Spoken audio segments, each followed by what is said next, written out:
नमस्कार, स्वागत है आपका अपनी क्लासेज में। और आज अपने एक टॉपिक लेकर आए हैं। नया टॉपिक है जिसका नाम है नरेशन। इसी को ही बोलते हैं रिपोर्टेड स्पीच, यानी इसी का ही दूसरा नाम है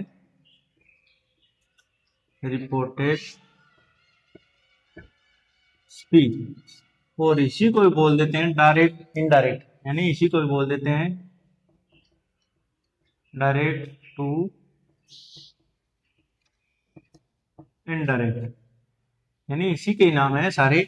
नरेशन बोल दो या रिपोर्टेड स्पीच बोलो या डायरेक्ट इनडायरेक्ट बोलो, एक ही बात। अब इनके नाम अलग अलग क्यों वो भी बात करेंगे। अपने पहले एक सेंटेंस देखते हैं और उसके आधार पर सीखते हैं कि narration, reported speech, direct indirect में कोई फर्क है या एक ही चीज। जैसे एक सेंटेंस लिखा, he said to me I am busy now, और इन्वर्टेड कोमा बंद। तब अपने आगे देखते हैं तो ही सेड टू मी, एक सेंटेंस तो जो बाहर है इस कोमा से, और एक आगे इन्वर्टेड कोमा के अंदर जो क्लोज किया, यानी इस इन्वर्टेड कोमा के अंदर जिसे किसी ने कोट किए, यानी किसी ने बोला है, उस सेंटेंस को लिखा गया है। और ये सेंटेंस तो कोई दूसरा बंदा बोल रहा है कि ही सेड टू मी, उसने मुझसे कहा। क्या कहा? वो जो कहा सेम टू सेम, वैसा का वैसा ही इसके अंदर लिख दिया। यानी जिस बंदे ने जो कुछ कहा वो डायरेक्ट वैसा का वैसा ही लिख दिया। यानी इसीलिए इसको क्या बोल देते हैं, डायरेक्ट स्पीच। यानी डायरेक्ट लिखा है, जैसा बोला वैसा का वैसा ही बोल दिया, लिख दिया, तो इसे क्या बोलते हैं, डायरेक्ट स्पीच। यानी इसे क्या बोल देते हैं, डायरेक्ट स्पीच। ये डायरेक्ट लिखा, क्योंकि जिस इस बंदे को इसने कुछ कहा वैसा का वैसा ही इसने क्या लिख दिया, इस बोर्ड के ऊपर या किताब के अंदर लिख दिया, उसे क्या बोलते हैं, डायरेक्ट स्पीच। क्योंकि उसने सीधा मुंह से बोला, वैसा का वैसा डायरेक्ट लिख दिया, इसी को डायरेक्ट बोलते हैं। और इसको अपने चेंज करके लिखते हैं, उसको बोलते हैं इनडायरेक्ट। क्योंकि ये तो डायरेक्ट है और अपने लिखेंगे वो तो, इसको तोड़ मरोड़ करके लिखेंगे तो वो तो इनडायरेक्ट हो गया। और इसी को रिपोर्टेड क्यों बोलते हैं, क्योंकि ये बंदा था ये वाला, इसने ये पहले रिपोर्ट कर दिया, क्योंकि पहले बोल चुका, बोलने के बाद ही तो लिखते हैं, तो पहले बोल चुका, इसीलिए इसको क्या बोलते हैं, अपने रिपोर्ट। यानी रिपोर्ट पहले कर चुका है, ये रिपोर्ट यानी पहले बोल चुका, तो इसे क्या बोलते हैं, रिपोर्टेड स्पीच, रिपोर्टेड स्पीच। अब रिपोर्टेड क्यों है, ईडी यानी सेकंड फॉर्म है, इसका मतलब पास्ट की बात है। पास्ट की बात, यहाँ पास्ट क्यों लिखा, रिपोर्ट क्यों नहीं लिखा, रिपोर्ट स्पीच क्यों नहीं लिखा, रिपोर्टेड क्यों लिखा, क्योंकि ये बात कहने के बाद लिखी गई। कह तो पहले दी गई, लिखी बाद में, इसका कारण ये पास्ट की बात होगी, पास्ट की बात है, इसलिए इसको क्या बोल दिया, रिपोर्टेड स्पीच। और अब अपने सेंटेंस की भाषा में लिखते हैं, यानी ये ग्रामर की भाषा में लिखते हैं, तो ग्रामर की भाषा में तो ये एक क्लोज हो गया अलग, ये अलग क्लोज हो गया, तो इसको अपने रिपोर्टेड क्लोज भी बोल सकते हैं। क्या बोल सकते हैं, रिपोर्टेड क्लोज। क्लोज किसे कहते हैं, पूरे सेंटेंस के छोटे छोटे अंश होते हैं, भाग होते हैं, पार्ट होते हैं, उन्हें क्लोज बोलते हैं। तो ये क्या हो गया, ये क्लोज हो गया। रिपोर्टेड क्लोज क्यों है, क्योंकि ये बात पहले किसी ने बोल दी और इसको किसी ने कोट करके यानी रिपोर्ट करके लिख दी, तो ये रिपोर्टेड क्लोज हो गया। और ये रिपोर्टेड स्पीच भी यही हो गया, और डायरेक्ट स्पीच भी यही हो गया। अब इसको अपने चेंज करके लिखते हैं तो वो होता है इनडायरेक्ट, क्योंकि इनडायरेक्ट स्पीच में लिखना है, अपनी भाषा में लिखना है, तो उसको इनडायरेक्ट स्पीच बोलते हैं। और इसी को नरेशन क्यों बोलते हैं, क्योंकि कोई बंदा नरेट करके बोल के चला गया, तो इसलिए उसको नरेट यानी वर्णन करना कहते हैं, तो यही नरेशन आता है। अब इसको क्या बोलेंगे, यानी इसको तो अलग अलग नाम दे दिया। अब ये वाला क्या है, तो इसे बोलते हैं रिपोर्टिंग। इसको रिपोर्टेड बोला है तो इसको बोलेंगे रिपोर्टिंग क्लोज। क्लोज बोल दो या रिपोर्टिंग स्पीच बोल दो, एक ही बात है। यानी क्योंकि क्लोज तो ये है, सेंटेंस का पार्ट है, तो क्लोज बोल दिया। तो दूसरा रिपोर्टेड, ये स्पीच था तो ये रिपोर्टिंग स्पीच है। यानी जो बंदा रिपोर्टिंग कर रहा है, यानी जो इसके साथ बोल रहा है, उसकी जो चीजें लिख रहा है उस बंदे के बारे में है, तो ये रिपोर्टिंग स्पीच हो गया। यानी जो बंदा लिख रहा है उसके लिए रिपोर्टिंग स्पीच, और जो कोई बंदा बोलकर चला गया उसे रिपोर्टेड स्पीच बोलते हैं। और जो बंदा बोलकर यानी इन्वर्टेड कोमा के अंदर है उसे रिपोर्टेड क्लोज या रिपोर्टेड स्पीच बोलते हैं। और जो इन्वर्टेड कोमा यानी ये वाली इन्वर्टेड कोमा है, इसके अंदर जो होता है रिपोर्टेड स्पीच या रिपोर्टेड क्लोज या डायरेक्ट स्पीच होता है। और जो इन्वर्टेड कोमा से बाहर होता है इसे रिपोर्टिंग, आई एन जी, यानी आई-एन-जी वाला जो इन्वर्टेड कोमा के बाहर होता है उसे बोलते हैं। और जिसके अंदर जो वर्ब लगी होती है, यानी ये वाली, ये टू विद टू, टू को साथ में लिए, इस वर्ब को अपने क्या बोलते हैं, इस वर्ब को, क्योंकि रिपोर्टिंग क्लोज के अंदर है, तो रिपोर्टिंग क्लोज के अंदर है तो इसे बोलते हैं रिपोर्टिंग, और वर्ब की बात है तो वर्ब बोलेंगे, इसे रिपोर्टिंग वर्ब बोलेंगे, क्योंकि ही रिपोर्ट करा है तो रिपोर्टिंग वर्ब।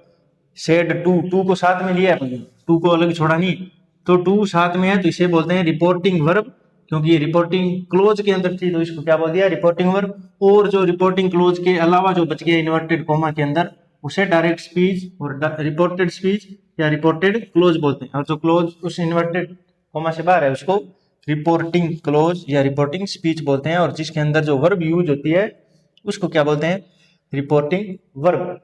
यानी इस प्रकार सेंटेंस के अंदर सेड टू यूज हुआ है, इसका मतलब सेड क्या है, से की सेकंड फॉर्म है, यानी ये क्या है, वर्ब की सेकंड फॉर्म, तो सेकंड फॉर्म है। लेकिन यहाँ अपने देखते हैं तो ये वर्ब की फर्स्ट फॉर्म, यानी जा रहे हैं किसमें यूज होता है, ये होता है प्रेजेंट टेंस के अंदर, प्रेजेंट टेंस का मतलब वर्ब की फर्स्ट फॉर्म, तो ये वर्ब की फर्स्ट फॉर्म, क्योंकि यहाँ एम क्या कर रहा है, मेन वर्ब की भूमिका में, और मेन वर्ब भी जा रहे हैं बनते हैं तो वो प्रेजेंट में, प्रेजेंट सिंपल में माने जाते हैं, यानी वर्ब की फर्स्ट फॉर्म मानी जाती है। तो फर्स्ट फॉर्म यानी प्रेजेंट टेंस है, तो इधर ये सेंटेंस चल रहा है पास्ट में और इधर चल रहा है प्रेजेंट में, दोनों को मिलाएंगे तब इसको क्या चेंज करना होगा, पूरे पूरे सेंटेंस को एक सेंटेंस में चलाना होता है। अगर इधर पास्ट है तो उधर भी पास्ट करना होगा, और इधर प्रेजेंट है तो उधर भी प्रेजेंट ही चलाना होगा। तो अपने यहाँ पास्ट है तो इधर वाले को, क्योंकि रिपोर्टिंग क्लोज के अकॉर्डिंग आगे वाले को चेंज करना होता है, तो ये पास्ट में है तो आगे वाला भी अपने पास्ट में चेंज करें, और वो चेंज करते कैसे हैं वो अपने देखेंगे, अभी सीखेंगे। लेकिन उससे पहले देख लेते हैं कि रिपोर्टिंग वर्ब सीधी सेड टू आती है या कुछ और भी आ सकती है, देखते हैं। तो जैसे यही सेंटेंस लिखते हैं, ही सेज टू मी, आगे से आई एम बिजी नाउ। अब इसमें आपसे पूछ सकता है, क्योंकि कंपटीशन के एग्जाम होते हैं उसमें तो पूछा भी जाता है कि बताओ इसमें रिपोर्टिंग वर्ब कौन सी है और रिपोर्टिंग क्लोज कौन सा है या रिपोर्टेड क्लोज कौन सा है। तो अगर आपको ये मामूली सा फर्क होता है, अगर ये पता नहीं हो तो आप उस एक नंबर को गायब कर सकते हो। तो इसमें देखो ही सेज टू, ये वर्ब हुई है रिपोर्टिंग वर्ब जो सेज टू, यानी वर्ब की फर्स्ट फॉर्म यूज हुई, तो अपने को पता है इधर फर्स्ट फॉर्म है तो आगे सेंटेंस पूरा चेंज करेंगे तब भी फर्स्ट फॉर्म ही चेंज कर सकते हैं। इसका मतलब सेकंड फॉर्म भी यहाँ आ सकती है, यानी पास्ट टेंस, ये तो क्या हो गया, सेकंड फॉर्म को अपने क्या बोलते हैं, पास्ट टेंस ही तो बोलते हैं, क्योंकि वर्ब को अपने पता किया था, और वर्ब की फर्स्ट फॉर्म का मतलब प्रेजेंट टेंस। और इसी प्रकार he will say to me I am busy now. इस प्रकार देखा कि यहाँ जो रिपोर्टिंग वर्ब है विल से टू, तो यहाँ क्या है, विल से, विल का मतलब फ्यूचर में चली गई, तो यहाँ फ्यूचर की वर्ब भी यूज हो रही है, वर्ब की फर्स्ट फॉर्म भी यूज हो रही है, और वर्ब की सेकंड फॉर्म, यानी तीनों टेंस यूज हो रहे। तब अपने इनको कैसे चेंज करते हैं ये अपने देखते हैं, यानी कि तीनों ही फॉर्म में, यानी पास्ट टेंस में भी है, और ये प्रेजेंट में भी है, और ये क्या भी है, फ्यूचर के अंदर भी है। तो ये तीनों ही टेंस की वर्ब्स यानी रिपोर्टिंग वर्ब इसके अंदर यूज भी है। अब अपने इसको देखते हैं कि अगर इस प्रकार वर्ब आ जाए, रिपोर्टिंग वर्ब आ जाए, तो इसको चेंज कैसे करते हैं। दूसरा, इस रिपोर्टिंग वर्ब है अपने इसको चेंज करते हैं उसकी सहूलियत के लिए, अपने इसको दूसरा नाम भी देते हैं। अगर यहाँ वर्ब की सेकंड फॉर्म आ जाए, यानी रिपोर्टिंग वर्ब अगर पास्ट टेंस की आ जाए, तो इसे बोलते हैं, अपने इस वर्ब को बोलते हैं बैक शिफ्ट। क्या बोलते हैं, बैक शिफ्ट, बैक शिफ्ट बोलते हैं, यानी इसको बैक शिफ्ट बोलते हैं इस रिपोर्टिंग वर्ब को। अगर इसके अंदर सेकंड फॉर्म यूज हो रखी है तो अपने यूज करते हैं कि बैक शिफ्ट इसके अंदर यूज हुई है। अगर यहाँ वर्ब की सेकंड फॉर्म यानी पास्ट फॉर्म हुई है यूज, तो अपने यहाँ मानते हैं कि इस रिपोर्टिंग वर्ब है जो बैक शिफ्ट के अंदर यूज हुई है, यानी रिपोर्टिंग क्लोज के अंदर वर्ब बैक शिफ्ट के रूप में यूज हुई है। यानी यहाँ अगर पास्ट है तो आगे वाला भी अब पास्ट के अंदर ही लेकर जाना पड़ेगा। अगर यहाँ पास्ट है तो अपने क्या बोल सकते हैं कि बैक शिफ्ट इसके अंदर रिपोर्टिंग क्लोज के अंदर यूज हुई है, तो आगे वाला भी पास्ट में यूज करते हैं। और यहाँ प्रेजेंट यानी सेज है और यहाँ विल से टू है, तो यहाँ बैक शिफ्ट का यूज नहीं हुआ। क्यों, क्योंकि अगर सेड टू यानी पास्ट यहाँ यूज हुआ है तो उसे ही बोलेंगे बैक शिफ्ट, इसको नहीं बोलेंगे। अगर यहाँ पास्ट हुआ है तो आगे वाले में वर्ब को पास्ट में लेकर जाना है, यानी ये एम है तो इसको आगे दूसरे में चेंज करेंगे, पास्ट में चेंज करेंगे। और इसके अंदर सेज टू है, यानी सेज टू है तो इसको एम का ही रहने देंगे, क्योंकि चेंज नहीं करेंगे, क्योंकि सारा सेंटेंस प्रेजेंट में चलना है। और इधर विल से टू ये फ्यूचर है तो इधर भी कोई चेंज नहीं होगा। क्यों नहीं होगा? क्योंकि इधर बैक शिफ्ट का यूज नहीं हुआ है। बैक शिफ्ट मतलब पास्ट टेंस का यूज नहीं हुआ है, यानी सेड टू का यूज नहीं हुआ है। अगर सेड टू होता है तो ये आगे चेंज करते हैं। जैसे अपने ये सेंटेंस चेंज करके देखें, आशा करते हैं आपने ये समझ लिया होगा कि रिपोर्टिंग वर्ब, रिपोर्टिंग क्लोज किसे कहते हैं, और डायरेक्ट स्पीच या रिपोर्टेड स्पीच में कोई फर्क है, या रिपोर्टिंग क्लोज और रिपोर्टेड क्लोज में कोई फर्क है, वो आपने देख लिया हो। अब इसको अपने चेंज करें तो क्योंकि बैक शिफ्ट यूज भी है, क्योंकि पास्ट टेंस है यानी वर्ब सेकंड फॉर्म है, तो बैक शिफ्ट है तो यहाँ भी अपने चेंज करना पड़ेगा। तो कैसे चेंज करेंगे? यानी ये तो था डायरेक्ट के रूप में, डायरेक्ट, क्योंकि डायरेक्ट शिफ्ट, तो डायरेक्ट को किस में चेंज करना होता है? इनडायरेक्ट के अंदर। इनडायरेक्ट के अंदर कैसे चेंज करेंगे? तो ही सेड टू को अपने पता है किस में चेंज करते हैं, आगे देखेंगे, अभी देखेंगे, टोल्ड मी। और यहाँ कंजक्शन का यूज करना होता है, सबऑर्डिनेटिंग कंजक्शन का यूज करते हैं। और सबऑर्डिनेटिंग कंजक्शन क्यों यूज करते हैं? क्योंकि ये दो क्लोज है, एक सेंटेंस का पार्ट बना, एक सेंटेंस बनाना है, तो दोनों को जोड़ने के लिए यहाँ तो कॉमा दे रखी थी, दोनों को अलग अलग कर रखा, तो इनको जोड़ने के लिए अपने को कंजक्शन चाहिए। और ये सेंटेंस है सबऑर्डिनेटिंग, क्योंकि दोनों का इंडिपेंडेंट कोई अर्थ नहीं निकल रहा, इसलिए यहाँ सबऑर्डिनेटिंग कंजक्शन लगाएंगे देट। सिंपल यानी एसडेटिव सेंटेंस के अंदर सबऑर्डिनेटिंग कंजक्शन देट का ही यूज होता है। अब अपने आगे चेंज करते हैं, आगे चेंज कौन कौन से होते हैं वो अपने अभी देखेंगे।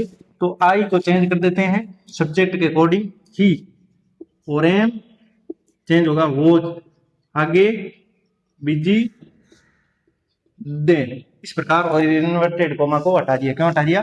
क्योंकि यहाँ देट लगाकर दोनों सेंटेंसेस को जोड़ दिया। अब अपने क्या क्या चेंज किए? एक तो रिपोर्टिंग वर्ब का चेंज किया, क्योंकि ये बैक शिफ्ट थी, तो आगे भी अपने यहाँ टेंस का चेंज कर दिया, क्योंकि ये प्रेजेंट इजारे थी तो इजारे बी पास्ट में चली गई, तो वोज और वर्ब में से वोज यूज कर दिया, क्योंकि यहाँ ही है। और ये ही क्यों आया? ये इसके अकॉर्डिंग आया। ये अपने अभी देखेंगे क्या क्या चेंज हो रहे हैं। दूसरा ये चेंज हो, यानी नाउ को क्या चेंज कर दिया?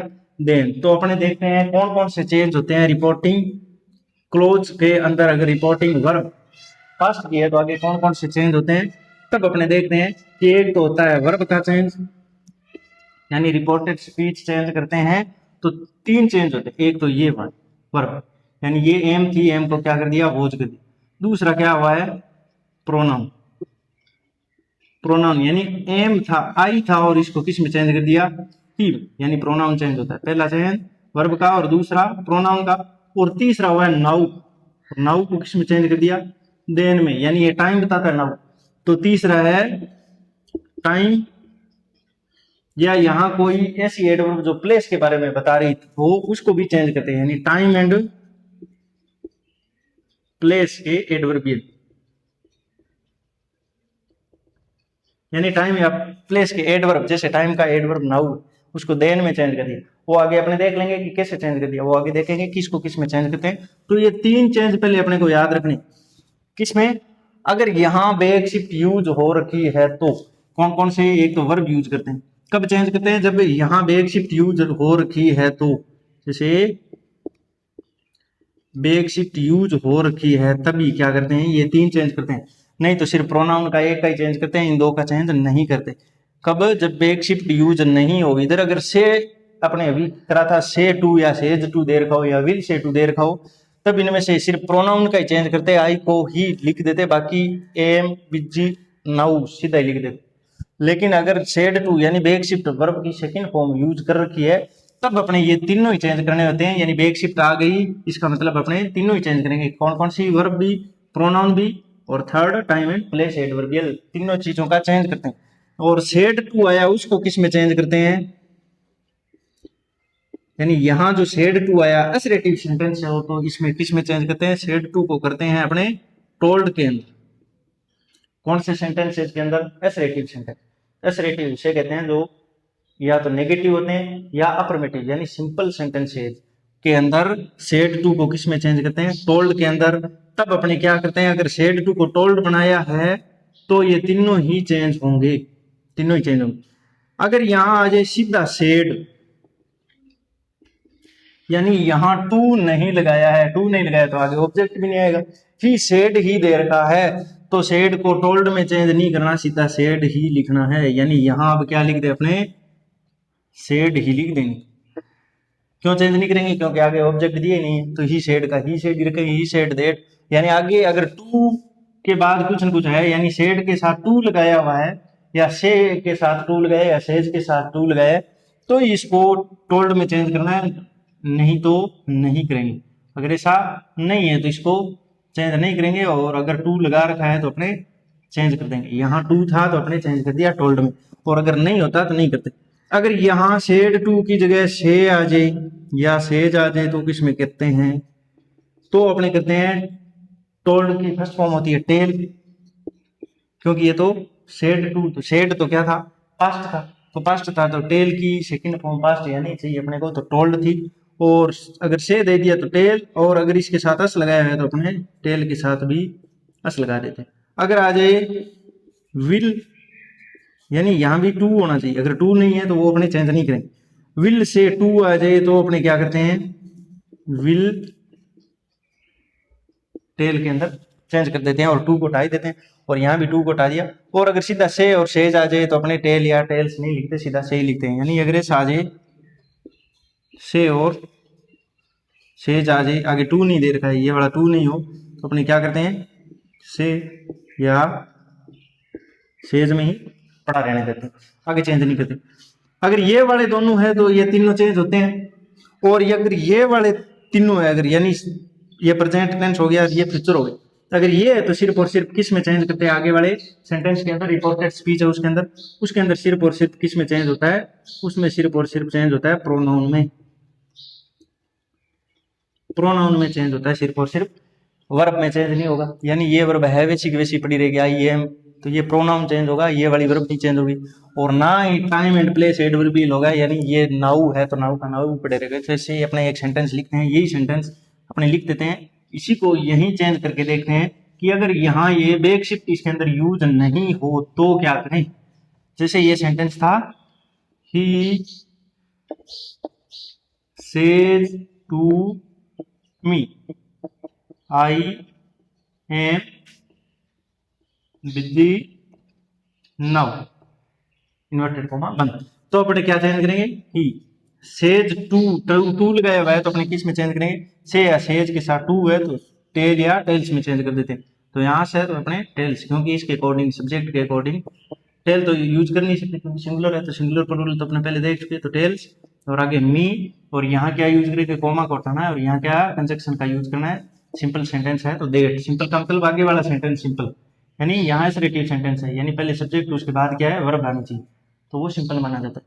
तो अब अपने किस में चेंज करेंगे? क्योंकि सेज या से या विल से वाला आ जाए तो अपने आगे सिर्फ और सिर्फ किस में चेंज करते हैं? प्रोनाउन में। कौन कौन सी चेंज नहीं होती? वर्ब और टाइम प्लेस एडवर्बियल। क्यों नहीं होती? क्योंकि यहाँ बेक शिफ्ट का यूज नहीं हुआ, यानी ये बेक शिफ्ट अपने यहाँ देखते हैं, और बेक शिफ्ट किसे कहते हैं? पास्ट टेंस को, यानी सेड टू को, वो यूज नहीं हुई है, तो इस कारण अपने आगे सिर्फ और सिर्फ प्रोनाउन में चेंज करेंगे, वर्ब और एडवर्बियल में कोई चेंज नहीं करेंगे। तो प्रोनाउन आई को चेंज कर दिया ही, और आगे है एम, तो अब करेंगे नहीं यूज, क्योंकि आई के साथ एम करते हैं, ही के साथ इज, और आर में से यूज करते हैं, तो यहाँ इज कर दिया, और आगे है जैसा का जैसा ही नाउ को लिख दिया, और इन्वर्टेड कॉमा को हटा दिया। क्योंकि एडवर्ब क्यों नहीं चेंज करेंगे? क्योंकि यहाँ बेक शिफ्ट नहीं थी। और वर्ब को भी चेंज क्यों नहीं किया? क्योंकि यहाँ बेक शिफ्ट नहीं थी। अब कहीं कहेंगे कि ये वर्ब चेंज तो कर दिया, एम से इज लिख दिया, तो भाई इज आर एम प्रेजेंट की वर्ब होती है इज आर एम। एम लगता है सिर्फ आई के साथ, इज लगता है सिंगुलर थर्ड पर्सन के साथ, और आर लगता है प्लूरल पर्सन के साथ। तो ये सिंगुलर था और आई भी नहीं है, ही है, तो ही को अकॉर्डिंग इज वर्ब यूज कर दी। अब ये ही कैसे चेंज हुआ, ये अपने आगे वाली क्लासेज में देखेंगे कि प्रोनाउन, वर्ब और टाइम प्लेस एडवर्बियल को कैसे चेंज करते हैं, किस में चेंज करते हैं। तब तक बने रहेंगे, ये देखें और बताएं जरूर कि रिपोर्टिंग क्लोज, रिपोर्टेड क्लोज के अंदर फर्क पता चला या नहीं चला, रिपोर्टिंग वर्ब किसे कहते हैं, और इस प्रकार चेंज करते हैं। बेक शिफ्ट यूज हुई हो तो, और अगर नहीं यूज हुई हो तो भी इसको जो रिपोर्टिंग वर्ब है उसको कैसे चेंज करते हैं वो भी अपने देख लिया। Thank you.